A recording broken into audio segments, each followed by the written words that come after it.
Okay, perfect.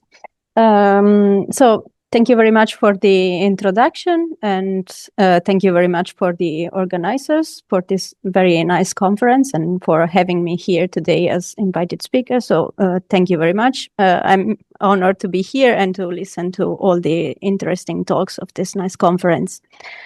So yes, as said, my talk is about some algebraic representations of p-adic rotation group to be applied to a p-adic formulation of quantum mechanics and in general, and more specifically for quantum information processing. So this is actually the work I've been carried on for my PhD, which I finished last year in joint supervision between Italy and Spain. And now I'm in Cologne, Germany, to carry on this work and also focusing on algebraic tools of mathematics, representation theory, and quantum information as well. So yeah, this work is putting together indeed representation theory, p-adic numbers, quantum mechanics. So I will try to put together all these ingredients. So first of all, I will give a brief introduction on p-adic numbers and our motivation to apply them in quantum mechanics. And then I will introduce our objects, main object of investigation, the p-adic rotation group SO3P. And we will study some of its features in order to better understand its representation theory. And I will explain how this representation theory will end up giving us a p-adic formulation of quantum angular momentum, spin, and specifically qubit for an application in a p-adic formulation of quantum information processing. So first of all, p-adic numbers. So P must be a prime number, either P equal to the only even prime or P is an odd number. I will focus in this presentation on odd primes because P equal to is always peculiar. I will just address it at the very end. By the way, the field of p-adic number is denoted by QP for every prime P, indeed. And an element in the field QP is represented in this form. So it is a right infinite Laurent power series of P with integers coefficients from 0 to P minus 1. And inside the field of p-adic numbers, you find the ring of p-adic integers, ZP. P-adic integer is representable just as a non-negative power series of P. So you immediately understand that here I can project a p-adic integer number modulo P to the k, and actually I will end up having a integers modulo P to the k. And integers modulo P to the k form an inverse family of rings whose inverse limit is indeed the ring of p-adic integers. This is as from an algebraic perspective, but actually QP is a topological field and can be introduced as a metric completion of the rational numbers. Indeed, on rational numbers, we can put the standard absolute value, but we can put also the so-called p-adic absolute value for every prime P. You just write every rational number, non-zero rational number, collecting all its powers of P, and then you're left with a fraction which does not contain elements P. And then the p-adic absolute value of this number will be given by P2 minus n. And this is very interesting because not only it satisfies the triangle inequality, but also the strong triangle inequality, which means this one. And this gives very nice, interesting topological features. And actually, by Ostrowski's theorem, you can say that the only non-trivial inequivalent absolute values you can put on Q are the standard absolute value and the p-adic absolute value for every prime P. So with the standard absolute value, the metric completion of Q would become R, the real numbers. And with respect to the p-adic absolute value, the only other possible family of metric completion of Q will be p-adic numbers, QP. As said, QP as a topological field has very nice features given by the p-adic absolute value. To mention only some of the most interesting ones, QP is totally disconnected So I am giving here a representation actually of Z7 to show that at the end you will end up having something which is totally disconnected, and it has a fractal-like structure, which is very in contrast to what we know from the real line. Also, I can say real line because the real numbers are ordered, but in contrast, I can say that QP cannot be ordered as a field. Also, QP has infinitely many Klopen subgroups, and moreover, the algebraic closure of QP has infinite degree. So all these features are very peculiar of QP in contrast to real numbers. So let's come to our motivations to apply then p-adic numbers to physics, and in particular to quantum mechanics. Indeed, in everyday life, in physical observation, we deal with rational numbers in the sense that the outcome of a physical measure is given by a rational number, a number with, say, an finitely many digits after the comma, and then adding digits, you are completing basically Q with R. But we have seen from Ostrowski's theorem that we have only another possible completion, which is QP, the field of p-adic numbers. So even though theories have been developed over real and then complex numbers for physical models, the only other possibility is to have a physical model over p-adic numbers. And actually, this is a very well-known and established idea of developing quantum mechanics over the field of p-adic numbers, and also because the strong triangle inequality gives you the non-Archimedean property of this field, which is very, very well suited to satisfy the uncertainty principle of measuring lengths at the Planck length scale and at the quantum microscopic scale. So p-adic numbers seems well suited for a quantum model, and they are the only other options from real numbers and complex numbers. So so far, a p-adic formulation of quantum mechanics has been developed in which actually a quantum system over p-adics is given by the representations of the symmetry group of the system acting on a p-adic rather than a real Euclidean space. So basically you have a p-adic configuration space rather than Euclidean space. You select the symmetry group which best describe your system, and through representations of this symmetry group you will end up describing the p-adic quantum system. So, for instance, for a free particle in p-adic quantum mechanics, you will consider the translation group describing the free particle, the moving free particle, of course, on the p-adic space rather than Euclidean space. So here we want to do exactly the same, focusing on the symmetry group of rotations on the three-dimensional p-adic space QP3. So we study this symmetry group of rotations, of p-adic rotations, and we study its irreducible representations. And since the symmetry group of rotation is the symmetry group of angular momentum and spin, these representations will provide a definition and a theory of a p-adic theory of angular momentum and spin. And in particular, those two-dimensional representations will be what we call p-adic qubit, which is at the basis of quantum information and quantum computation in our p-adic reformulation of these theories. So let's introduce our main object of investigation, as said, the p-adic rotation group. Every orthogonal group and special orthogonal group in this case can be defined through a inner product, or equivalently for QP in terms of a quadratic form. So in this regard, you classify the quadratic forms in order to determine how many different non-isomorphic orthogonal and special orthogonal groups there are in every dimension. And in particular, we find that there is a unique definite quadratic form on QP3, which we call Q+.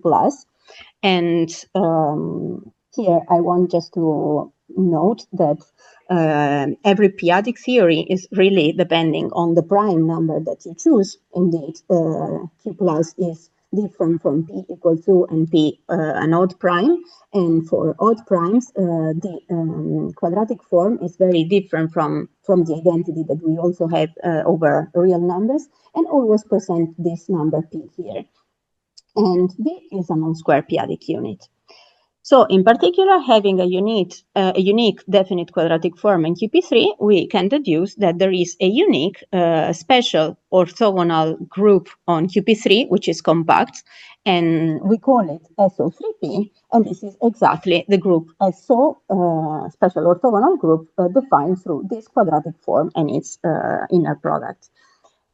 Another very interesting thing is that actually you will not find you will not find definite quadratic forms on QPN for n greater or equal than 5, which implies that there are no compact orthogonal and special orthogonal groups of rotation in dimension greater than 5. By the way, let's talk about our group SO3P. Let's describe some of its interesting features before addressing its representation theory. So, first of all, SO3P, as said, is a compact group since it's coming from a definite form. And actually, you can show that also proving that it can be regarded as a group of matrices, 3 by 3 matrices, whose entries are not general p-adic numbers, but actually they are p-adic integers. So they are bounded in the p-adic norm.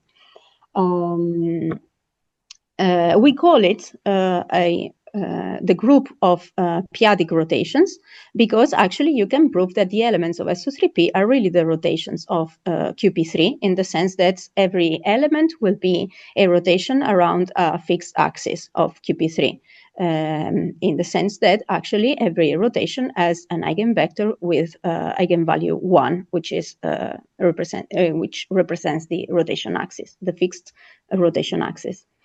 Actually, you can prove that given a non-zero vector in QP3 and two non-zero vectors in the orthogonal span, there exists a rotation around n, rotating the vector b to the vector w, if and only if the quadratic form Q plus defining SO3P takes the same value on v and w. This is actually some general fact holding also over the real field, but over the real field, this is trivially satisfied. All vectors can be normalized to 1, and so you can rotate every axis to every other axis. This is no longer the case over p-adic numbers. So this constraint gives actually, for instance, the fact that you cannot rotate the x-axis to the z-axis on the canonical basis of QP3. And this is somehow also related to the fact that embedded in SO3P, or in general classifying the definite quadratic forms on QP2, on a p-adic plane, you will end up having more than one non-isomorphic group of p-adic planar rotation, SO2P. So we have 3 or 2, depending on the prime that you choose, non-isomorphic special orthogonal groups of p-adic rotations, SO2PD, where D is chosen in a set of representative of p-adic modulo squares. And these groups can be characterized as the group of a circle group on the quadratic extension of the field QP with respect to the square root of minus D. So this concludes our overview on quadratic forms and the possible compact orthogonal group of rotations that you can find on the p-adic space. The next question that we posed is if there exists an Euler or nautical angle decomposition of our group SO3 also over the p-adic numbers, because we know that over the real numbers, any rotation can be written as any of these compositions here with respect to triple of angles. These angles in the first lines are called Euler angles, and from the second line they are called nautical or Tite-Bryan or Cardano angles. So these are called Euler or nautical angle decompositions of the group SO3, which can be written indeed as a composition of 3 rotations around the reference axis. So rotations basically on the group SO2. We found that similar but deeply also different kind of decomposition exists for the p-adic rotation group. Indeed, any rotation in SO3p can be written as any of these four compositions here of the nautical type, not of the Euler type, with respect to certain parameters which can be in the projective p-adic line. So they can be p-adic numbers, or also the infinite parameter is allowed. But you can show that none of the other decompositions familiar from Euclidean geometry exist for SO3p in general. And you can also show that each of the existing composition is exactly twofold, in the sense that each of the rotation in SO3p can be written either in this way with respect to this triple of angle, or in this other way, introducing the infinite parameter. The proof of this is quite easy, because you see that there is the composition of a p-adic rotation R in terms of rotation around N1, N2, and N3, if and only if you can rewrite this in terms of Rn2 minus 1, Rn1 minus 1, Rn3 equal to N3, so a rotation having N3 as eigenvector with eigenvalue equal to 1. And actually you can show that this holds true if there exists the first rotation Rn1 leading to Rn1 minus 1 Rn3 in the orthogonal plane to N2, and as we have seen before, satisfying the condition of having the same value of the quadratic form. And actually, this boils down to showing, or not, to showing if a quadratic equation over the field QP has roots or not. And you can actually rephrase that quadratic equation to have coefficients in ZP rather than in QP, and use Enzel lemma to study the roots of this equation. So you can see when there are roots from these equations, you will prove that there exists such Euler-Cardano angle decomposition, while you can find counterexample and find that there are no roots to certain quadratic equation to show that the other Euler and Cardano angle decompositions are no longer existing in the p-adic framework. And the duplicity is coming exactly from the fact that with the infinite parameter, you can have the identity written in terms of 3 rotation around the referent axis with 0 parameter, or with infinite parameter. So we have this duplicity coming from there. Okay, let's go ahead with another characterization of the group SO3p, because you can wonder exactly from the Euclidean scenario how rotations can be given also in terms of quaternions.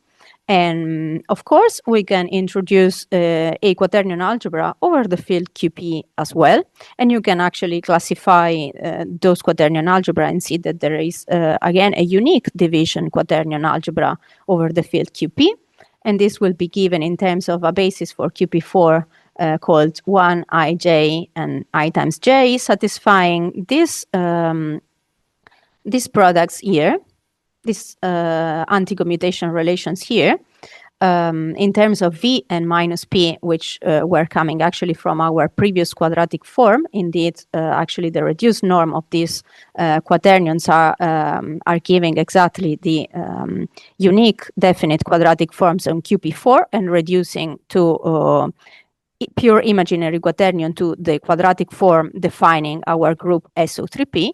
And indeed, you can show that SO3p as a topological group is isomorphic to the multiplicative group of p-adic quaternions modulo scalars, which is somehow similar, somehow different from what happens to the real orthogonal group of rotations, SO3, which is isomorphic only to unitary quaternions modulo plus minus 1, or if you want to SU2 modulo plus minus 1. And indeed, now we go to the realm of representation theory, recalling first the representation theory in the real Euclidean scenario to then move to the p-adic setting. So SO2 and SO3 are sharing basically the same representation theory, since SO2 is a double covering of SO3. And by that, I mean that they have a unique representation in every dimension. If we write the dimension as 2L plus 1 for integer or half integer L, we will find a linear representation for SO2 and SO3 when L is integer. And in quantum mechanics, this describes actually a system of angular momentum or spin, which is integer. While for half integer L, we actually have a linear representation of SO2, but a projective one for SO3. And in quantum mechanics, we are describing a particle with half integer spin. And in particular, for L equal 1/2, the smaller half integer, we have the so-called qubit, which is the quantum analog of the bit, so a quantum two-level system. So we want to translate exactly this p-adically. So in particular, a two-dimensional representation of the group SO3 p-adic on C2 will give us a p-adic formulation of the quantum bit, a p-adic qubit. So how to do that? Basically, we can say that we recall that SO3P is compact, and of course is totally disconnected, having being on the totally disconnected field QP. So it is a profinite group, which means it is an inverse limit of finite discrete groups. And we recall that SO3P has matrix entries, which are p-adic integers. And we have seen that p-adic integers can be projected modulo p to the k, and they become integers modulo p to the k. So for every natural k, we can do this projection modulo p to the k of the p-adic integers entry-wise on the 9 entries of the matrices of SO3P. And we will end up having a topological group homomorphism pi k for every k, just projecting the entries modulo p to the k. And this will produce this group pi k SO3P, which we call also SO3P modulo p to the k, and we denote by GPK. And these are all, of course, finite groups, and they actually form an inverse family of finite discrete groups, whose inverse limit is exactly SO3P. And we can characterize then this inverse limit of the group SO3, and we can also study these finite projection groups, and we can compute their order. So this actually provides a machinery to study representations of the group SO3P. Because, of course, if you take a representation of the group GP, you easily understand that this will lead a representation of the whole group SO3P, just composing it back with a projection pi k. But you can ask if all the representations are coming from this factorization or not. And actually, the answer is yes. So for every finite dimensional or irreducible representation UP of SO3P, there exists a natural K, and there exists an irreducible representation of GPK, such that UP is coming exactly from a representation of GPK. Or, in other words, there exists a natural K such that this diagram commutes. This is standardly proven for a profinite group as ours. Indeed, of course, we want to deal with continuous representations of a topological group, since we are dealing with topological groups. And you can show that a representation which is unitary and finite dimensional of a topological group is continuous if and only if its kernel is open.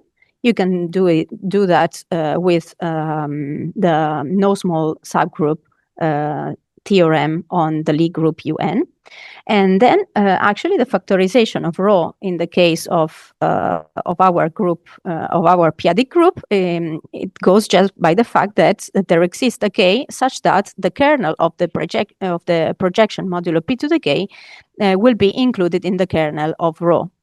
And at the end, you can also extend this proof to projective representations, because actually every projective representation in the complex space C to the n will produce a representation, a unitary standard representation of the same group on the matrices, on n times n complex matrices. So you move from a dimension n to the dimension n square here by action of conjugation.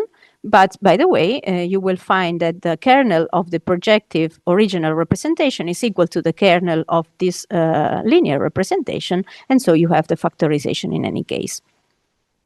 And this gives us a method basically to study representations of the group SO3P, because you know that you can study representations of all these finite quotients, and inflating representations from these finite quotients, you will end up having all the representations of SO3P.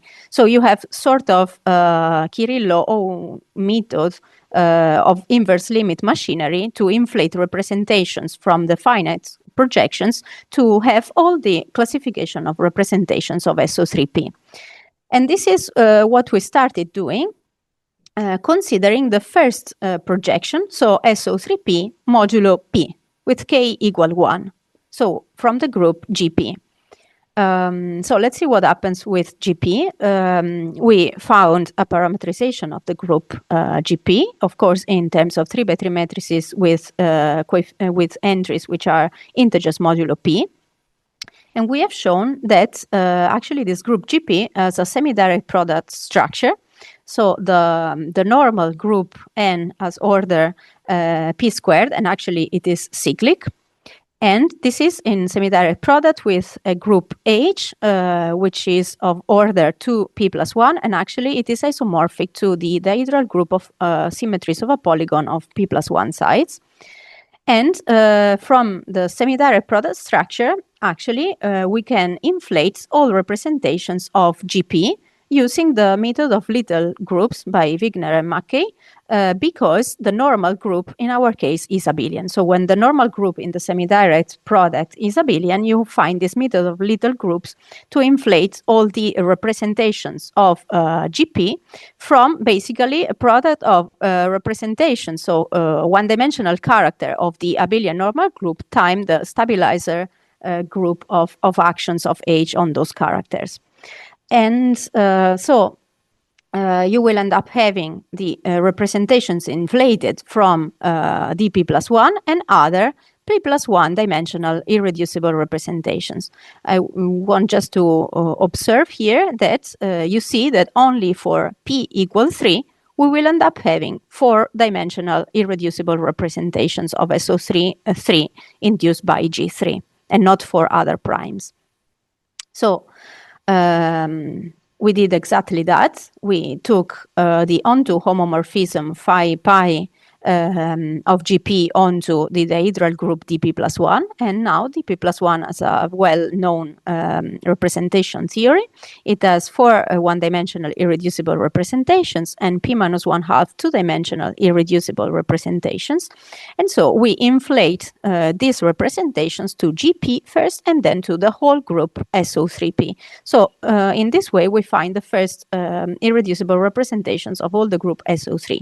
And in particular, by inflating those two-dimensional ones, we find our first examples of p-adic qubits. So a p-adic qubit will be a representation of SO3P in U2, given by inflating the two-dimensional representation of dp plus 1 from the dihedral group to GP and then to GP from to SO3P, just by this composition. And I would like to note again that here you will find more than one distinct inequivalent p-adic qubit representations, just because there are more than one two-dimensional irreducible representations of the dihedral group for every prime p greater than 3. So this is already very interesting and peculiar, because of course you will have only you have only one two-dimensional irreducible representation of SO3 on SU2 in the standard theory, and you have only one kind of qubit in the standard theory, here we end up having more than one. And now I briefly conclude with our idea of p-adic formulation of quantum information and quantum computation. Indeed, we have already seen that in the theory of p-adic quantum mechanics that we are following, the representations of SO3P are giving p-adic angular momentum and spin. But we have also focused on those two-dimensional representations giving the definition of p-adic qubit. And as in quantum information and quantum computation, the basic object is the qubit, that is the quantum analog of the bit. In our foundations of the formulation of p-adic quantum information, the p-adic version of the qubit is the fundamental object. And its states are always on C2 because we are considering representations of the group SO3 p-adic, but on the complex space in any case. And as said in previous talks, of course, what one does is to consider systems of more p-adic qubits or of more particles for angular momentum and spin. So you put together, you consider composite system just doing the tensor product of their representations. And in this way, you compose systems of more qubits via tensor products of the p-adic qubits representations that we have seen. And the first thing that one does in this case is to do the Clebsch-Gordan decomposition of these composite systems, in the sense that you take the tensor product representation of the composite system and you decompose it into the direct sum of irreducible sub-representations to understand which kind of subsystems there are in this decomposition. If there are still spin 1/2 particles rather than spin 0 bosons or other kind of systems. So in standard quantum mechanics, as said, we have a unique two-dimensional irreducible representation, so a unique qubit spin 1/2 particle, and making tensor products of tensor powers of this unique representation and decomposing it, you will end up finding all the irreducible representations that we have seen for the real group. While on the p-adic quantum mechanics, this is no longer the case, because we have seen that we have more than one two-dimensional irreducible representations of the group SO3P, and we have seen that they all factorize on some GPK for some k. Moreover, if we put together two qubits in standard quantum mechanics, so if we tensor product two-dimensional irreducible representations of SO3 real and decompose it, we will end up finding a one-dimensional sub-representation in direct sum with a three-dimensional sub-representation. In particular, what in quantum mechanics we call a singlet and a triplet, or in more concrete quantum physics, a boson 0, a spin 0 particle, and a spin 1 particle. This is no longer the case for the representations that we have seen so far in p-adic quantum mechanics. So from those two-dimensional representations of the dihedral group, we can put together two p-adic qubits in different ways, because there are more than one p-adic qubits, and analyzing all of those systems of two p-adic qubits and decomposing them, we will find either a direct sum of one-dimensional sub-representation, or 1 + 1 + 2, or 2 + 2. So in this case, we only see, for the moment, singlets and doublets. We don't see triplets. We don't see three-dimensional sub-representations. In any case, we can also address entanglement. In particular, we can say that the basis realizing this decomposition here in standard quantum mechanics is given by a singlet spanned by the maximally entangled psi minus Bell state, and the triplet can be spanned by the maximally entangled Bell states psi plus together with the factored states 0, 0, and 1, 1.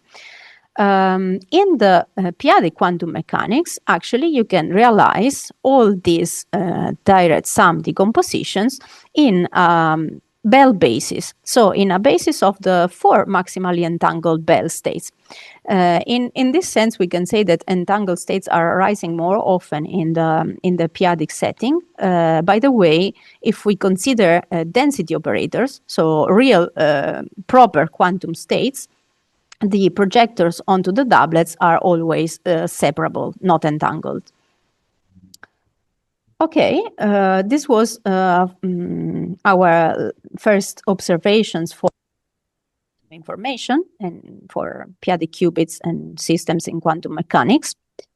Last thing that I would like to mention is actually about our proposal of model of p-adically controlled logic gates. So our application of p-adics to a model of quantum computation, basically. So we want to address standard quantum computation in terms of the circuit model of quantum computation. That is, you have a circuit of logic gates that are unitary operations on few qubits, and at the end you want to reproduce all possible operations on a register of n qubits for every n. And in this way, you manipulate and you do computation on qubits. We want to propose this method, this model of circuit model of quantum computation, in which the gates on n qubits are given by the unitary elements in the images of the irreducible representations of SO3P on U2 to the n. So on n qubits, we will consider unitaries in dimension 2 to the n, coming from irreducible representations of SO3P. This is somehow expired from Kita-F model. So we are basically proposing a topological model of quantum computation where all the gates are given by our p-adic rotation group. So are totally controlled from the p-adic setting. So a p-adically controlled version of quantum computation in its circuit model. And recall that we have seen that from our understanding of representation theory inflated by SO3P modulo P, so GP, only for P equal 3 we have 4-dimensional irreducible representations, which means that only for P equal 3 we can find gates on 2 qubits. And so we started from P equal 3. We used the software gap group algorithms and programming to find the character table and to write down explicitly the 4-dimensional irreducible representations of G3. And in this way, we looked for entangling 2 cubic gates, so gates on 2 qubits, which are able to create entangled states from also separable states. So we studied the spectrum of the unitaries in the images of the 4-dimensional representations of G3. We collected the unitary elements which were entangling, and we studied instead the factorable ones, and we factored them into the tensor product of 2 by 2 unitaries. And so collecting all these results, you will end up having a set G1P3, denoted by G1P3, of this set of 3 gates, 2 on 1 qubit and 1 on 2 qubits. And you can show that this set is actually universal. Universal in the sense that this set is able to reproduce approximately any operation on n qubits for every integer n. Or mathematically, this set, via tensor product of their elements in multiple dimension, generates a dense subgroup in U2 to the n for every n.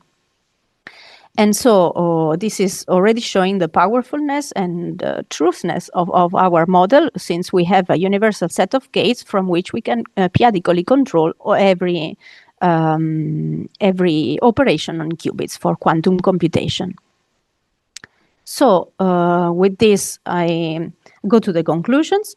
We have seen that there is a unique special orthogonal group of p-adic rotations on QP3, which we denoted by SO3P, and we have studied some interesting geometric and topological features. We have seen the nautical decomposition, quaternions, inverse limit, and we have studied the irreducible representations of SO3P, knowing that they all factorize modulo p to the k for some k. So we could first inflate representations from SO3P modulo p. And this also shows a way to find and to classify all the representations of SO3P. And we found explicitly some p-adic qubit representations for every prime number p. And with this, giving that physical interpretation, we laid the foundations for a p-adic theory of angular momentum, spin, and quantum information processing over p-adic numbers. Of course, there are many open questions. We want to deeper understand the nautical decompositions that we have found. Also, studying a p-adic analog if it's possible of the or Cartan decomposition of semi-simple Lie groups, also in the p-adic setting. We want to finish the classification of all the irreducible representations of SO3P with the method I've already told you for the linear representations. And you remember we have said also that we are interested in all the projective unitary representations, not only the linear ones. And for the projective representation, we want also to use the Haar measure on the group SO3P that we derived to study orthogonality relation. And we want to understand the number of one-dimensional irreducible representation by the abelianization group of SO3P, but mostly the number of two-dimensional irreducible representations, because this is exactly the number of inequivalent p-adic qubits that we have. And of course, with the complete representation theory, we can have the complete view, composite systems, and a logic gates for quantum computation. And so with this, I conclude. Thank you very much for your attention. Yes, thank you very much for your talk. It was very interesting.